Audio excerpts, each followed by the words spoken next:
The blood on the snow told Aurora Dalton she had maybe 10 minutes before her uncle caught up, and when those 10 minutes ran out, she would be dead just like her father.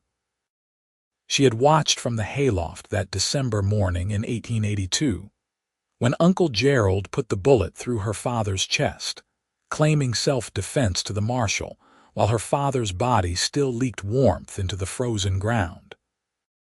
The marshal had believed him because Gerald Dalton owned half of Fargo, North Dakota, and dead men could not tell their side of the story. But Aurora had seen everything through the slats in the barn wood, had watched her uncle reload the pistol with steady hands before firing, had heard him laugh as her father crumpled. She kept silent at the funeral, kept silent through 3 weeks of living in her uncle's house while he played the grieving brother.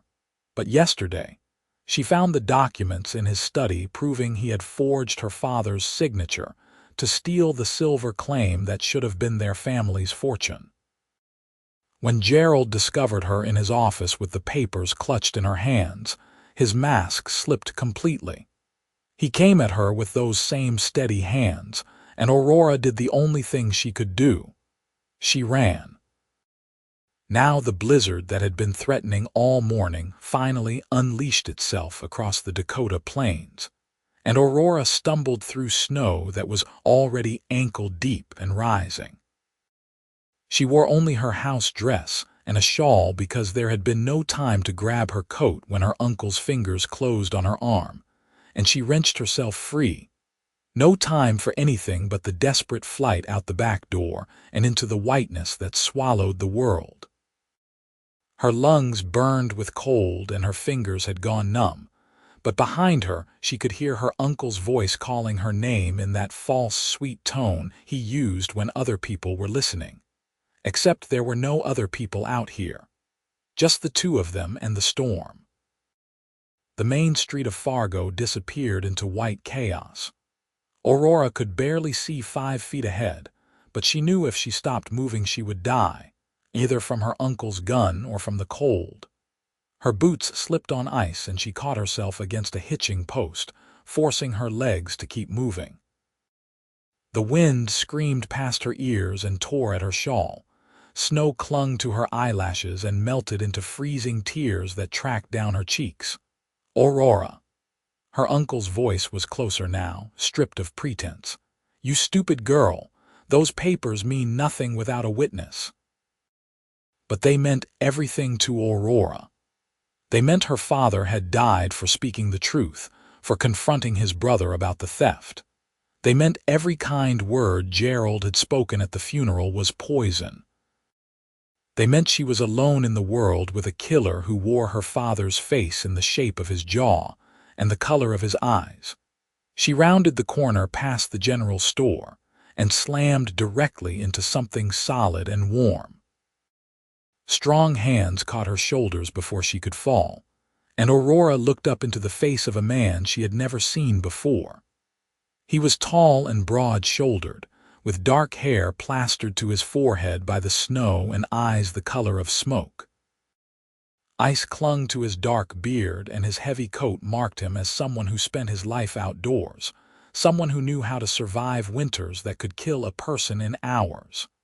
"Please," Aurora gasped, her voice barely audible over the wind. "Please, he is going to kill me." The stranger's eyes sharpened and his hand steadied her as she swayed. "Who?" "My uncle. He killed my father, and now he is going to." Gerald Dalton emerged from the white wall of snow like a demon from hell, his pistol already drawn.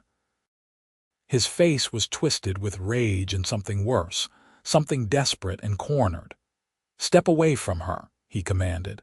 "That girl is my niece and she is hysterical. I am taking her home." Aurora felt the stranger's body shift, felt him move slightly so that he stood between her and the gun. His voice when he spoke was quiet, but it carried a weight that made her uncle pause. "Back away right now." The three of them stood frozen in a tableau as the blizzard raged around them. Aurora's heart hammered against her ribs so hard she thought it might break through. The stranger had not drawn a weapon, had not made any threatening move, but something in his stance spoke of coiled violence ready to spring. Gerald's knuckles were white on the pistol grip. "This is family business. Walk away and you will live to see tomorrow." "Can't do that." The stranger's drawl marked him as someone from further south, though what had brought him to the Dakota territories Aurora could not guess. "Lady says you mean to kill her. That makes it my business." "She is a liar and a thief." Gerald's voice rose to a shout. "She stole documents from my home." "Documents proving you murdered my father." Aurora found her voice, found the anger that burned hotter than the cold eating through her skin. "Proving you forged his name to steal our claim." For just a moment, Gerald's mask slipped again, and Aurora saw the calculation in his eyes. He was weighing his chances, weighing whether he could shoot them both and claim self-defense again, whether the storm would hide the bodies long enough for him to create a story. The stranger must have seen the same thing because his hand moved to his hip in a motion so smooth, it seemed like water flowing, and suddenly there was a gun in his hand, though Aurora had not seen him draw. "Don't," the stranger said simply. The single word hung in the air between them. Gerald looked from the stranger to Aurora and back again. His pistol wavered. Then he took a step backward and another, his face contorting with frustrated rage. "This is not over," he hissed. "She is my niece, my responsibility. The law will side with me." "Then let the law sort it out," the stranger replied. "But not here, not now, and not with a gun in your hand." For a long moment, Aurora thought her uncle would fire anyway, would decide that 2 deaths were worth the risk. But Gerald had always been a careful man, a planner, and the presence of a witness changed everything. With a curse that was snatched away by the wind, he turned and disappeared back into the storm. Aurora's legs gave out. The stranger caught her before she hit the ground, his arm solid around her waist. "Easy now," he murmured. "We need to get you out of this cold. Can you walk?" "I think so." But her whole body was shaking now, reaction setting in on top of the cold. Her teeth chattered so hard she bit her tongue and tasted blood. The stranger did not hesitate. He swung her up into his arms as if she weighed nothing and began walking, his steps sure despite the blizzard that made everything beyond a few feet completely invisible. "There is a boarding house just up ahead. Mrs. Patterson owes me a favor, and she does not take kindly to men who threaten women." Aurora wanted to protest that she could walk, that she was not some helpless creature who needed carrying, but the truth was her feet had gone completely numb, and the cold had seeped so deep into her bones that she could not stop shivering. Instead, she turned her face against the stranger's chest, sheltering from the wind that tried to steal the breath from her lungs. True to his word, a building materialized from the white chaos within a minute. The stranger kicked the door 3 times in rapid succession, and it swung open to reveal a stout woman with iron-gray hair and sharp eyes that took in the situation instantly. "Cole Hastings, what have you dragged in from the storm?" "Woman running from a killer, Mrs. Patterson. She needs warmth and shelter, and I suspect we will need to talk to Marshal Briggs once this blizzard clears." Mrs. Patterson stepped back and gestured them inside. "Bring her to the fire. Lord above, child, you are blue as a corpse." The warmth of the boarding house hit Aurora like a physical blow, and she gasped, her lungs suddenly expanding after being locked tight against the cold. Cole Hastings carried her to the fireplace and set her carefully in a rocking chair, then began chafing her hands between his own. "Mrs. Patterson appeared with blankets and began wrapping them around Aurora's shoulders. "Get those wet boots off her before she loses her toes," Mrs. Patterson commanded, and Cole knelt to unlace Aurora's frozen boots with fingers that were steady and careful. When he pulled them off, Aurora could not feel her feet at all, and panic surged through her. "I cannot feel them," she whispered. "That will come back, though it will hurt like blazes when it does," Mrs. Patterson said briskly. She disappeared and returned with a basin of water. "Not hot, just lukewarm. We warm you slowly, or we do more harm than good." As Mrs. Patterson eased Aurora's feet into the water, Cole stood and shrugged out of his heavy coat. Beneath it, he wore a dark wool shirt and denim pants, and now that Aurora could see him properly in the firelight, she realized he was younger than she had first thought, probably not more than 25 or 26. His face was lean and weathered, with a scar cutting through his left eyebrow, but his eyes held a steadiness that made her think of deep water. "Thank you," Aurora managed through her chattering teeth. "If you had not been there, he would have. Do not think about it," Cole said quietly. He pulled up a chair and sat across from her, his elbows resting on his knees. "You are safe now, but I need you to tell me everything, start to finish, so I know what we are dealing with." So Aurora told them. She told them about her father, James Dalton, who had come to Fargo 5 years ago following rumors of silver in the Black Hills. She told them how he had partnered with his brother Gerald, how they had filed a claim together, but her father had been the one doing the actual prospecting while Gerald stayed in town building his business interests. She told them about the strike her father made 3 months ago, a vein of silver that would have made them rich, and how the very next day Gerald insisted they restructure their partnership agreement. "Father refused," Aurora said, and her voice broke. "He said Gerald had not put in the work, had not earned an equal share of this particular claim. They argued for weeks, and then last month I came home and found Father in the barn. He had been shot in the chest. Gerald was standing over him with the gun, and when he saw me he said it had been self-defense, that Father had attacked him." "But you saw different," Cole said. "It was not a question. I was in the hayloft. Father did not even have his gun drawn.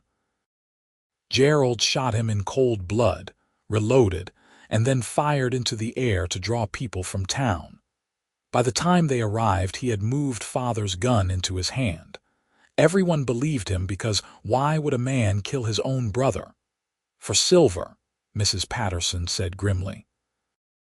"Men have killed for much less."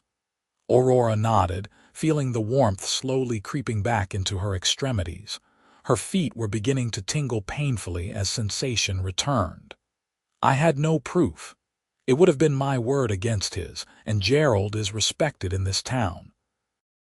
He owns the bank, half the businesses on Main Street, so I said nothing at the funeral.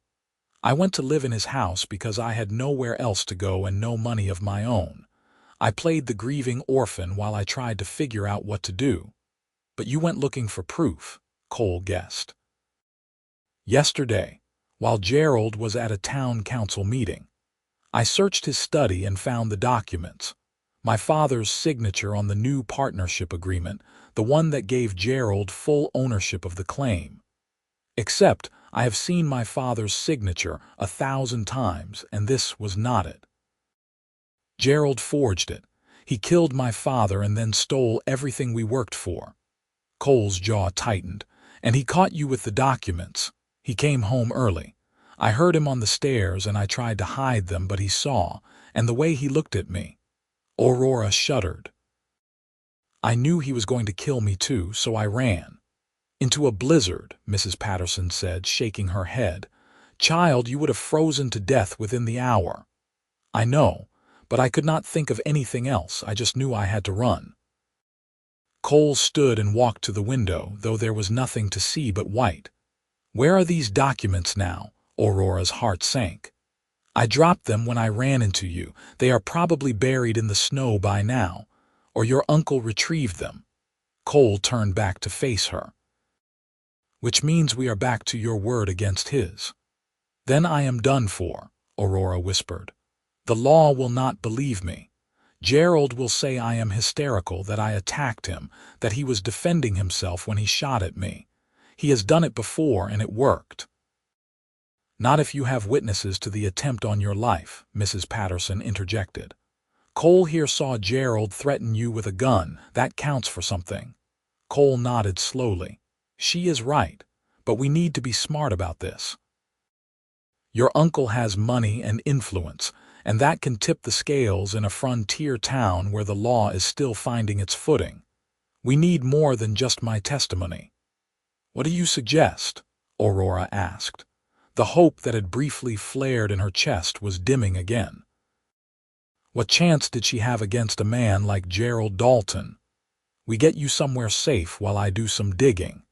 If your uncle forged one signature, chances are he has done it before. Men like that, they have patterns. And people in towns like this notice things, even if they do not speak up about it at first." Cole's eyes met hers, and Aurora felt something shift in her chest at the determination she saw there. "I am not going to let him get away with this." "Why?" The question came out before Aurora could stop it. "You do not know me. This is not your fight." Cole was quiet for a long moment. Then he said, "My sister was 19 when her husband started beating her. She ran just like you did, but there was no one to stand between them. By the time I got the telegram and made it back to Texas, she was dead. He claimed she fell down the stairs, and the sheriff believed him because he was a prominent rancher, and she was just a woman." His voice was flat, emotionless, but Aurora could see the pain carved into the lines around his eyes. "I swore that day that if I ever had the chance to stand between someone and a killer, I would take it. So that is why, Miss Dalton, that is why this is my fight too." Aurora felt tears sting her eyes, the first genuine tears she had shed since her father's death. "I am sorry about your sister." "So am I." Cole's expression softened slightly. "But we can make sure your story ends different. You willing to trust me?" was she. Aurora looked at this stranger who had appeared out of the blizzard like an answer to a prayer she had not known how to pray. She had no reason to trust him beyond the fact that he had already saved her life once, and yet something in his steady gaze made her think of her father, of the way he had always kept his promises no matter the cost. "Yes," she said, "I trust you." The blizzard raged for 2 days, turning Fargo into an isolated island of civilization surrounded by an ocean of white. Aurora stayed in Mrs. Patterson's boarding house, hidden away in a small room on the 2nd floor while Cole made careful inquiries around town. Gerald came by twice, demanding to see his niece, insisting she was unwell and needed family. But Mrs. Patterson stood firm in the doorway both times and told him Aurora was under her protection now, and if he had a legal complaint, he could take it to Marshal Briggs once the storm cleared. During those 2 days, Cole brought Aurora meals and sat with her while she ate, asking questions about her father and the silver claim, building a picture of the situation piece by piece.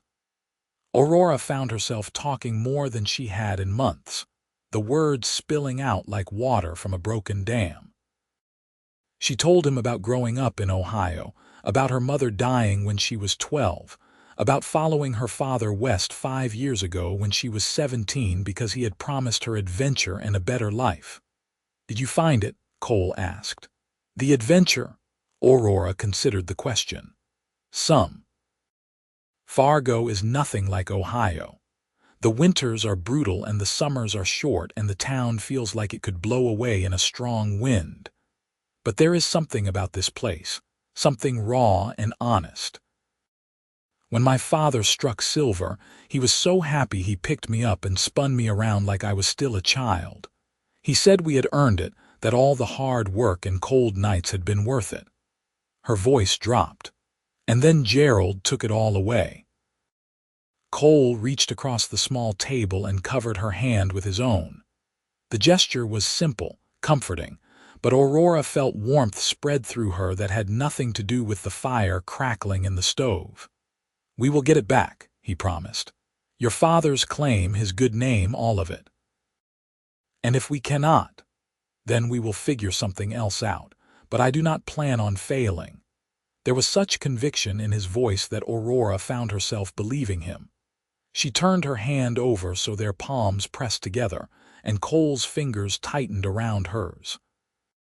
For a moment they just sat there, connected by that simple touch, while outside the wind howled its fury against the walls. "Where did you learn to draw a gun like that?" Aurora asked eventually. "The way you moved when you faced my uncle, it was like watching water flow." Cole's smile was rueful. "My father ran a ranch in Texas.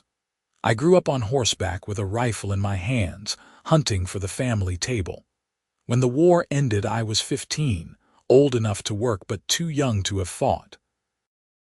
We had problems with raiders after that, men who thought they could take what they wanted because the world had fallen apart. My father taught me to shoot fast and shoot true because hesitation could get you killed." "Is that what brought you to Dakota? Raiding?" "No. The ranch is gone now, sold after my parents passed and my sister died. I have been drifting for the last 3 years, picking up work where I can find it. Herding cattle, breaking horses, guarding wagon trains. I came to Fargo because I heard there was a rancher up here looking for hands to help bring his herd through the winter." He shrugged. "But the blizzard hit before I could make it out to his spread, so I am stuck in town until the weather clears." "Lucky for me," Aurora said softly. Cole's eyes met hers and something passed between them, something warm and electric that made Aurora's breath catch. "Yes," he agreed. "Lucky for both of us." On the third day the blizzard finally broke, leaving Fargo buried under 3 feet of snow and a sky so blue it hurt to look at. Cole bundled up and went to find Marshal Briggs while Aurora waited in her room, pacing like a caged animal. She trusted Cole, but she also knew how easily the law could be bought in a town like this. If Gerald had gotten to the marshal first, if he had spun some story about his unstable niece and the drifter who had kidnapped her, then everything could go sideways very quickly. But when Cole returned 2 hours later with the marshal in tow, Aurora felt a flicker of hope at the grim determination on both their faces. Marshal Briggs was a weathered man in his 50s, with a thick mustache and eyes that had seen too much. He took off his hat when he entered the room and gave Aurora a long, assessing look. "Miss Dalton, your uncle has been very worried about you." Aurora's heart sank. "Marshal, if you came to take me back to him, I came to hear your side of things," Briggs interrupted. "Cole here told me a story that does not quite match up with what Gerald has been saying. So why do you not start from the beginning and tell me what really happened?" So Aurora told the story again, every detail from her father's death to finding the forged documents to her desperate flight into the blizzard.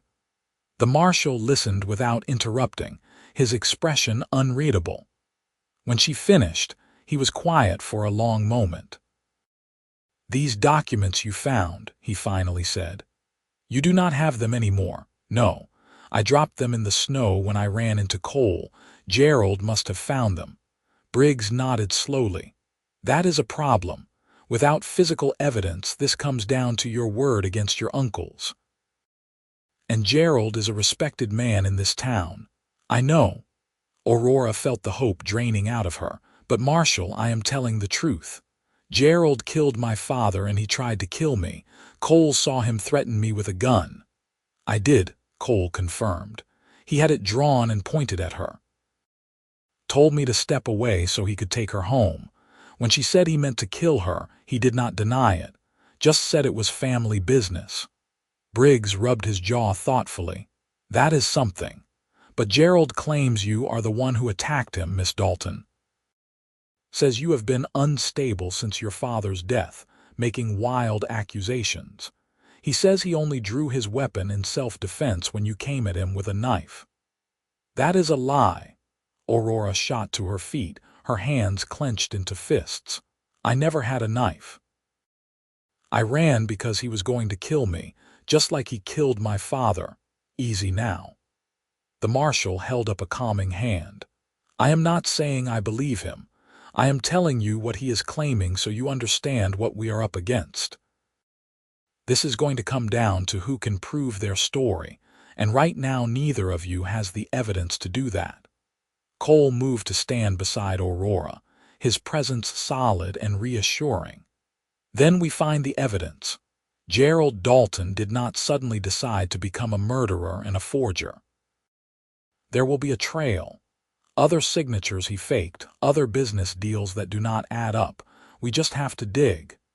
"And while you are digging, what is Miss Dalton supposed to do?" Briggs asked. "She cannot stay hidden in Mrs. Patterson's boarding house forever, and if I arrest Gerald without solid proof, he will be out by morning and twice as dangerous. She stays with me." The words were out of Cole's mouth before he seemed to think about them. "I have a room here at the boarding house. Mrs. Patterson can chaperone, so it is all proper. But I do not let Aurora out of my sight until we have Gerald behind bars or dead." Aurora stared at him. "You cannot mean that. You would be putting yourself at risk." "I am already at risk. The moment I stood between you and his gun, I made myself his enemy. Might as well see it through." Something in Aurora's chest tightened. This man, this stranger who owed her nothing, was offering to put his life on the line for her. It was foolish and brave and made her want to cry and kiss him all at once. "All right," Marshal Briggs said, interrupting the moment. "Miss Dalton stays under Cole's protection while I start asking questions, but I want you both to understand something." His gaze moved between them, hard and serious. "Gerald Dalton has money and power in this town. If he decides to come after you both, it will not be a fair fight. You will need to watch your backs every moment." "We will," Cole promised. After the marshal left, Aurora sank back into her chair and covered her face with her hands. The fear and exhaustion of the last 3 days were catching up with her all at once, making her whole body feel heavy as lead. She felt the chair beside her creak as Cole sat down, felt his hand rest gently on her shoulder. "Hey," he said softly, "we are going to get through this." "How can you be so sure?" Aurora's voice was muffled by her palms. "You heard the marshal. Without evidence, there is nothing to be done." "Then we find evidence, and while we are looking, you are safe. That is what matters right now." Aurora lowered her hands and looked at him. Cole's face was close to hers, his gray eyes warm with concern. Almost without thinking, she reached up and touched his cheek, her fingers tracing the line of the scar through his eyebrow. "Why are you doing this? Really?"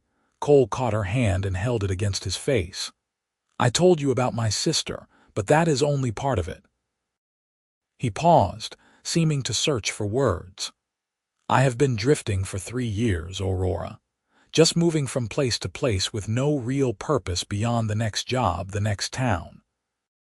When I stepped between you and that gun, it was the first time in a long time that I felt like I was doing something that mattered. Like maybe I was not just taking up space in the world." His thumb brushed across her knuckles. "And then I started talking to you, hearing your story, and I realized something." "What?" Aurora whispered. "I realized I did not want to keep drifting. I wanted to stay right here and make sure you got the justice you deserve. Not because of my sister, not because it is the right thing to do, but because somewhere in the last 3 days I started to care about what happens to you." Aurora's heart was pounding so hard she could hear it in her ears. "Cole." He leaned forward and kissed her, soft and gentle, his lips warm against hers. Aurora melted into it, her hand sliding from his cheek to the back of his neck, pulling him closer. The kiss was careful, tentative, like they were both afraid of breaking something precious. When they finally pulled apart, Cole rested his forehead against hers. "Sorry," he murmured. I probably should have asked first. Do not be sorry. Aurora's voice was shaky. I wanted you to. They stayed like that for a long moment, breathing each other's air, and Aurora felt something settle in her chest that had been untethered since her father's death. She was not alone anymore. She had an ally, and maybe, if the look in Cole's eyes was anything to go by, something more than that. The next week passed in a blur of careful investigation and growing tension. Cole spent his days talking to people around town, asking subtle questions about Gerald Dalton's business dealings. Aurora stayed close to the boarding house, never venturing out without Cole at her side. Gerald made no direct moves against them, but Aurora could feel his presence like a weight pressing down on the town. People started looking at her sideways, whispering behind their hands. Gerald was spinning his narrative, painting her as an unstable girl driven mad by grief. But Cole's persistence was paying off. He found a clerk at the land office who remembered Gerald filing paperwork for the silver claim, remembered thinking it was odd that James Dalton had not come in himself to sign. He found a merchant who said Gerald had bought supplies for prospecting 3 months ago, right around the time of the silver strike, even though everyone knew Gerald never went out to the actual claim site. Small things, but they added up to a pattern of deception. The breakthrough came on the 8th day, when Cole met with a lawyer named Thomas Woodward, who had recently arrived in Fargo from St. Paul.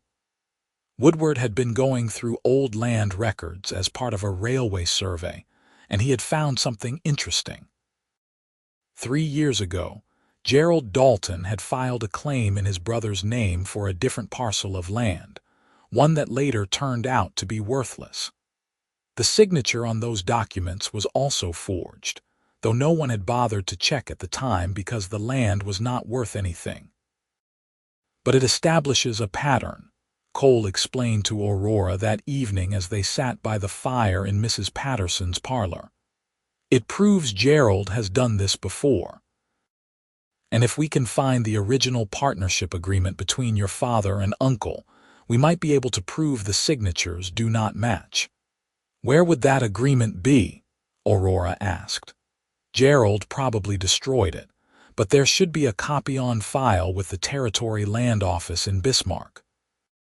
It is a 3-day ride from here, assuming the weather holds. Aurora felt a surge of hope. Then we go to Bismarck. I go to Bismarck, Cole corrected gently. You stay here where you are safe. Absolutely not. Aurora stood up, her hands on her hips. I am not letting you ride off alone while I sit here waiting. What if something happens to you? What if Gerald follows you? Which is exactly why you should stay here. If something happens to me, at least you are safe. I will never be safe as long as Gerald is free.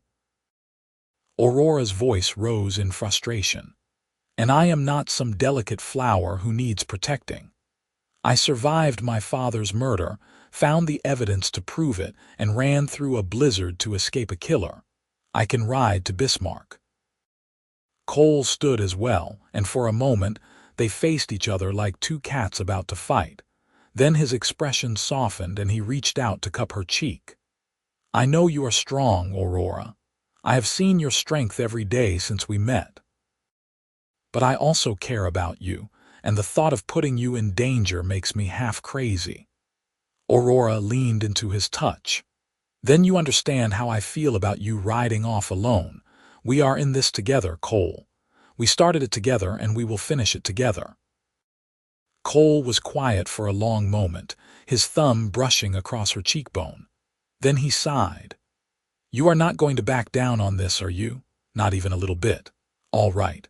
We go together, but we tell Marshal Briggs where we are heading and we ride armed and ready for trouble.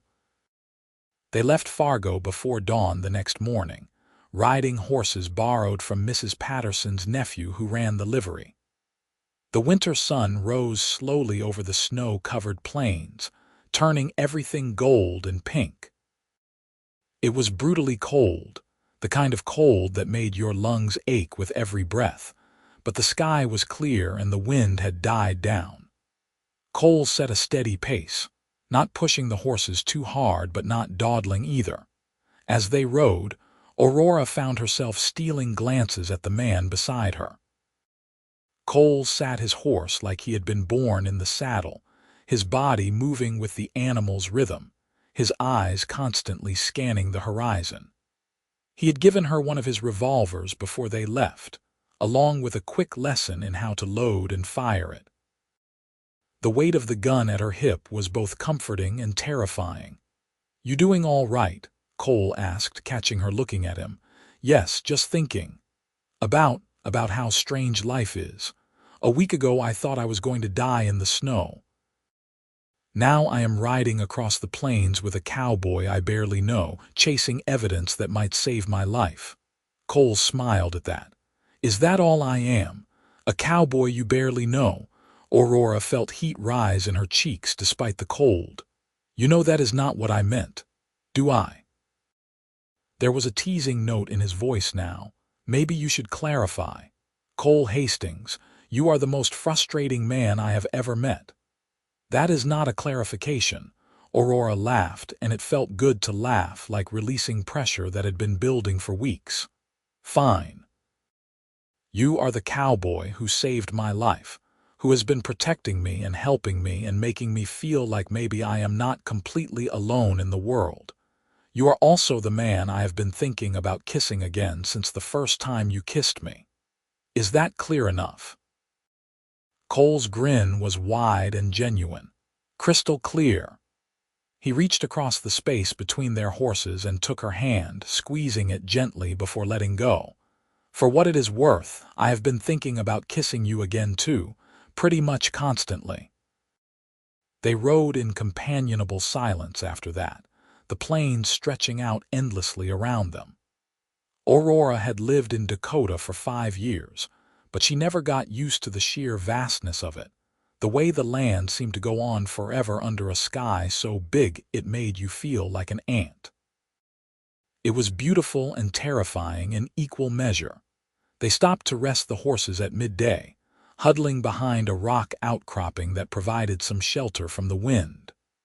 Cole built a small fire and heated coffee while Aurora stretched her legs and tried to work feeling back into her toes. Her body ached from hours in the saddle, but she was not about to complain. Not when they were so close to getting the evidence they needed. "How much farther to Bismarck?" she asked as Cole handed her a tin cup of coffee. "Another day and a half, if the weather holds. We will stop at a roadhouse tonight, get a proper meal and some sleep, then push on tomorrow. And if the weather does not hold, then we find shelter and wait it out. But the sky looks clear. I think we will be all right." Aurora sipped her coffee, savoring the warmth. "What will you do after this is over? After Gerald is dealt with and I am safe?" Cole was quiet, staring into the fire. "I have not thought that far ahead, to be honest. I guess I figured I would move on to the next town, the next job." "Oh." Aurora tried to keep the disappointment out of her voice and failed miserably. Cole looked up at her, his gray eyes intense. "But that was before." "Before what?" "Before you." He set down his coffee and moved closer, taking her gloved hands in his. "Aurora, I know the timing is terrible and we are in the middle of running for our lives and I have no right to ask you anything. But when this is over, when you are safe and your father's name is cleared and you have your claim back, I would like to stay. If you will have me." Aurora's heart felt like it was going to burst out of her chest. "Stay in Fargo, or wherever you want to go. I have been drifting for 3 years and I am tired of it. I want to put down roots somewhere, build something that lasts, and I want to do it with you." "Cole, we have only known each other for a week." "I know. And if you need time to think about it, I understand. But I also know that in the last week I have felt more alive, more purposeful than I have in 3 years of wandering. I know that when I look at you I see a future I want to fight for. So yes, it is fast and maybe it is crazy, but I am done pretending I do not feel what I feel." Aurora stared at him, this brave, stubborn, wonderful man who had appeared out of a blizzard and changed everything. Then she pulled off her gloves and reached up to frame his face with her hands. "I do not need time to think about it," she said. "I want you to stay. I want to build something with you. I want all of it." Cole kissed her then, deep and hungry, and Aurora kissed him back with everything she had. They broke apart only when the need for air became desperate, their breath misting in the cold air between them. "We should probably get moving," Cole said, but he did not sound like he wanted to move at all. "Probably," Aurora agreed, but she did not let go of him. They stayed there for a few more minutes, holding each other in the shelter of the rocks while the fire crackled and the horses stamped their feet nearby. Then, reluctantly, they packed up and mounted again, riding on toward Bismarck and the evidence that would set everything right. They reached the roadhouse just as night was falling. It was a rough place, more of a cabin than an actual house, but the proprietor was a friendly woman named Sarah who gave them a good meal and 2 separate rooms without asking too many questions. Aurora was grateful for the food and the bed, but she found herself lying awake long after she should have been asleep, her mind churning with everything that had happened and everything still to come. She must have dozed eventually because she woke to the sound of voices below, urgent and angry. Aurora slipped out of bed and crept to her door, pressing her ear against the wood. She could hear Cole's voice, low and dangerous, and another voice she did not recognize. Moving quietly, Aurora pulled on her boots and the heavy coat she had borrowed from Mrs. Patterson. She slipped her revolver into her pocket and eased her door open. The hallway was dark and the stairs creaked under her weight, but the voices were loud enough to cover the sound.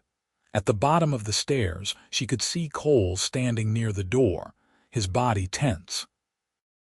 2 men faced him, both wearing heavy coats and gun belts. One of them was holding a piece of paper. "I am telling you, we are not looking for trouble," the man with the paper said. "We are just delivering a message from Gerald Dalton. He wants his niece back, and he is willing to pay good money to anyone who helps make that happen." "And I am telling you she is not going anywhere," Cole replied. His hand rested on his gun, but he had not drawn it yet. "Now get out before this gets ugly." The second man, bigger and meaner looking than the first, stepped forward. "That sounds like a threat, friend. Gerald said you might be difficult. He also said to make sure you understand that if you do not cooperate, things are going to get bad for you and the girl." Aurora felt ice slide down her spine. Gerald had sent men after them. He was not going to wait for the law to sort things out. He was going to take matters into his own hands. She stepped into the room, her hand on the revolver in her pocket. "Tell my uncle that I am not afraid of him anymore." All 3 men turned to look at her. Cole's expression shifted from anger to concern. "Aurora, go back upstairs." "No." She moved to stand beside him, drawing the revolver and holding it steady despite the fear making her hands shake. "These men came here to threaten us. I want to hear what Gerald is offering for my life." The man with the paper looked uncomfortable now. "Look, miss, your uncle just wants you to come home. He says you are not well, that you need family to take care of you. My uncle murdered my father and tried to kill me. The only thing I need from him is to see him hang for his crimes." The bigger man's face twisted into a sneer. "Big talk from a little girl playing with a gun."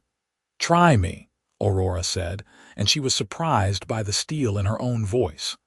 "I have already run through a blizzard to escape my uncle. You really think I will not shoot to protect myself?"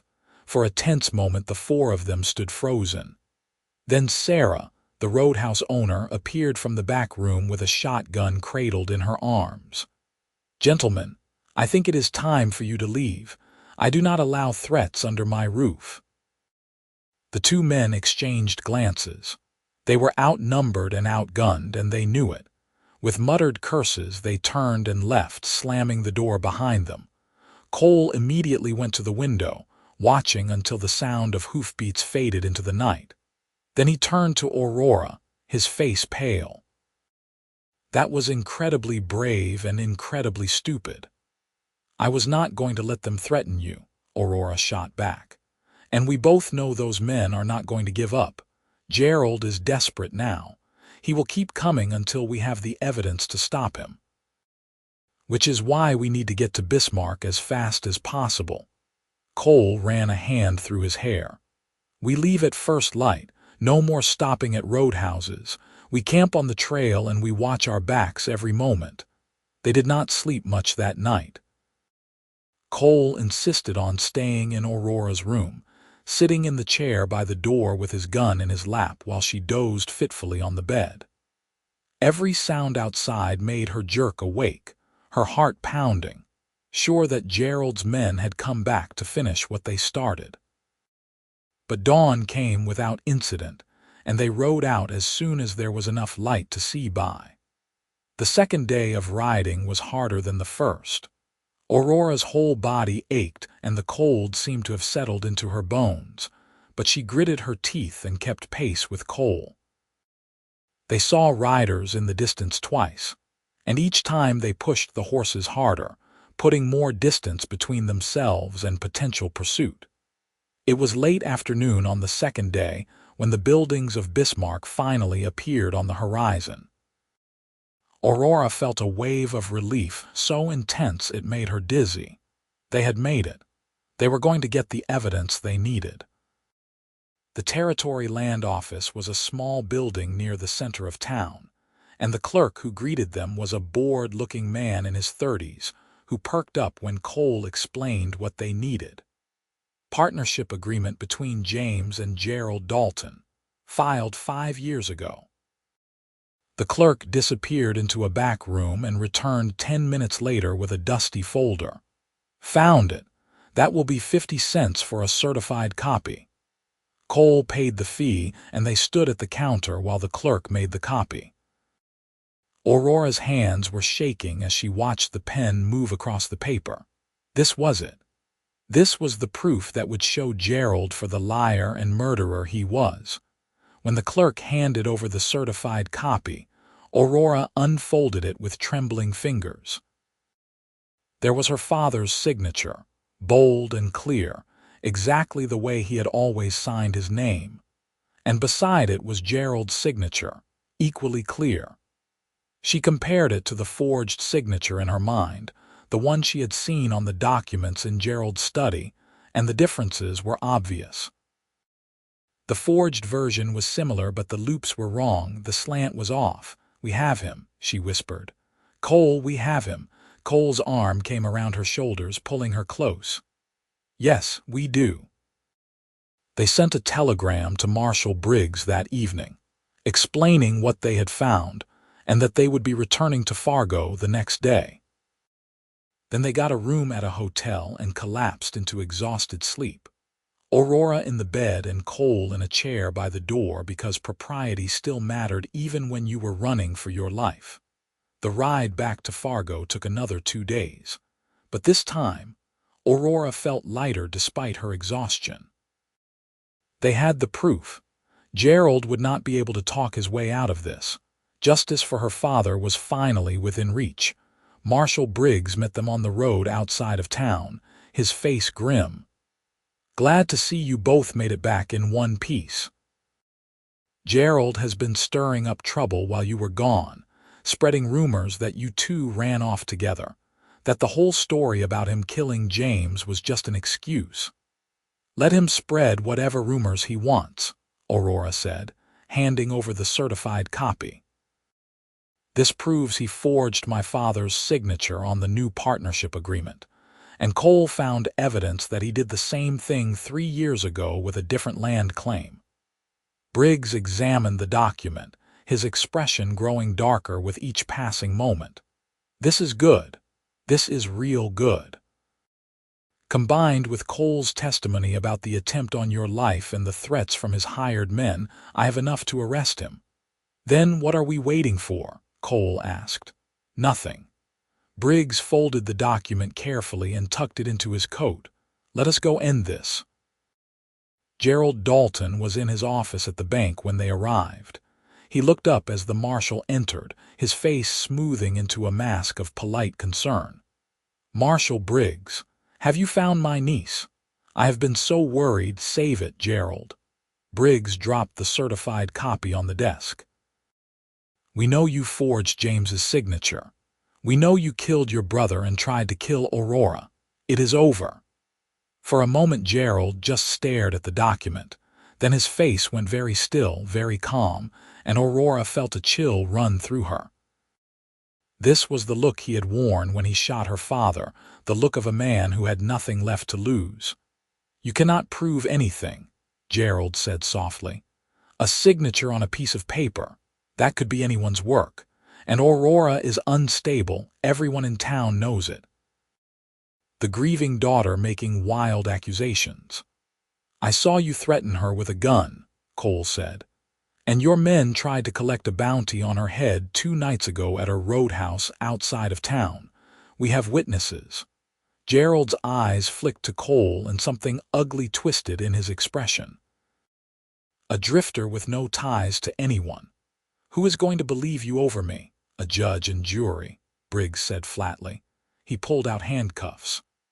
"Gerald Dalton, I am arresting you for the murder of James Dalton and the attempted murder of Aurora Dalton. You can come quietly or I can drag you out of here." "Your choice." For a heartbeat Aurora thought Gerald was going to go for the gun she knew he kept in his desk drawer. But then his shoulders sagged and he stood up, holding out his wrists for the cuffs. "This is not over," he said, looking directly at Aurora. "You think you have won, but you have no idea what you have unleashed." "I unleashed justice," Aurora replied. Her voice was steady now, clear and strong. "For my father and for me. That is all I needed." Marshal Briggs led Gerald out of the office and toward the jail. A crowd had gathered on the street, people whispering and pointing as they watched Gerald Dalton, the most powerful man in Fargo, being led away in chains. Aurora stood on the boardwalk with Cole beside her, his hand warm in hers, and felt something hard and cold inside her chest finally begin to thaw. "It is really over," she said wonderingly. "The hard part is," Cole agreed. "Now comes the part where you get your life back." The trial took place 3 weeks later. A circuit judge rode in from Bismarck and heard the evidence over 2 days. Cole testified about the threat in the blizzard. The clerk from the land office testified about the forged signatures. The lawyer Thomas Woodward testified about the pattern of deception. And Aurora took the stand and told the jury everything, every detail from the moment she saw her uncle shoot her father to the moment she ran into Cole's arms in the storm. Gerald's lawyer tried to paint her as an unreliable witness, a traumatized girl who did not know what she saw. But the physical evidence was overwhelming. The forged signatures, the testimony of witnesses, the attempt to have Aurora kidnapped. By the end of the second day, the jury was out for less than an hour before returning with a guilty verdict on all counts. Gerald Dalton was sentenced to hang for the murder of his brother. The sentence would be carried out in a month, giving him time to get his affairs in order. Aurora did not attend the execution when the day came. She had no desire to watch her uncle die, no matter what he had done. Instead, she stood by her father's grave with Cole at her side and said a prayer for both of them, for the brother who had been murdered and the brother who had done the murdering. "You think he regretted it?" she asked Cole as they walked back toward town. "Even at the end, I do not know. Some people are just broken in ways that cannot be fixed." Cole squeezed her hand. "But you do not need to carry that weight. You did everything right. You got justice for your father. That is enough." Aurora nodded, but she knew it would be a long time before she stopped seeing Gerald's face in her dreams, before she stopped hearing the sound of the gunshot that killed her father. Trauma did not just disappear because the bad guy went to prison. It lingered, left scars. But she also knew she was not alone anymore. She had Cole, who had been by her side through everything. She had Mrs. Patterson, who had become like a mother to her. She had a whole town full of people who had seen the truth and stood with her when it mattered. And she had the silver claim, rightfully restored to her name. The claim her father had died for, the fortune he had promised her. It was worth more than she had dreamed, enough to set her up for life if she was careful, enough to build something lasting. Cole moved into Mrs. Patterson's boarding house officially after the trial, taking a permanent room and a job helping to maintain the place. He and Aurora were proper about their courtship, walking out together in public, attending church socials, letting the town see that their relationship was real and honorable. But in private moments, when Mrs. Patterson was busy in the kitchen and the other boarders were elsewhere, they stole kisses in the parlor and made plans for the future. 3 months after Gerald's execution, Cole asked Aurora to marry him. They were sitting by the creek at the edge of town, watching the spring runoff turn the water high and fast. Cole had been quiet all evening, and Aurora knew something was on his mind. "What is it?" she finally asked. "You have barely said 10 words since we left town." Cole turned to look at her, his gray eyes serious. "I have been trying to figure out how to say this. I have been going over it in my head for weeks, and I still do not have the right words." "Just say it plain, then. That has always worked for us." He smiled at that. Then he took her hand and said, "I love you, Aurora Dalton. I have loved you since the moment you looked up at me in that blizzard and asked me to help. I know I am just a drifter with no family and no real prospects beyond what I can earn with my hands, but I am asking you anyway. Will you marry me?" Aurora felt tears sting her eyes, but they were good tears, happy tears. "You are not just a drifter. You are the man who saved my life. You are the man who stood beside me when I had nothing and no one. You are the man I love more than anything in this world. So yes, Cole Hastings, I will marry you." Cole kissed her then, deep and thorough, and Aurora kissed him back with all the love and hope and joy that filled her heart to bursting. When they finally pulled apart, both of them were breathless and grinning like fools. "When?" Cole asked. "When do you want to get married?" "As soon as possible. I have waited long enough for happiness. I do not want to wait any more." They were married a month later in the little church in Fargo, with Mrs. Patterson standing up for Aurora and Marshall Briggs standing up for Cole. Half the town attended, eager to see the happy ending to the story that had captivated everyone for months. Aurora wore a dress of pale blue silk that Mrs. Patterson helped her sew, and Cole wore a new suit that made him look almost civilized, though Aurora loved him best in his work clothes and dusty boots. When the preacher pronounced them man and wife, Cole kissed her in front of God and everyone, and Aurora felt her whole world settle into place. This was where she was supposed to be.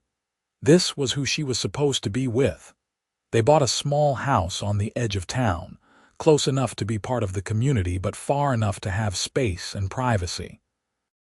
Cole took over managing Aurora's silver claim, hiring a crew of honest men to work the mine and bringing in a steady stream of income.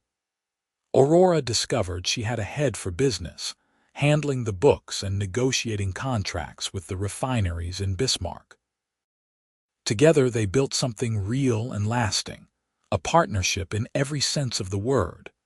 Their first child was born the following winter, a healthy boy with Cole's gray eyes and Aurora's dark hair.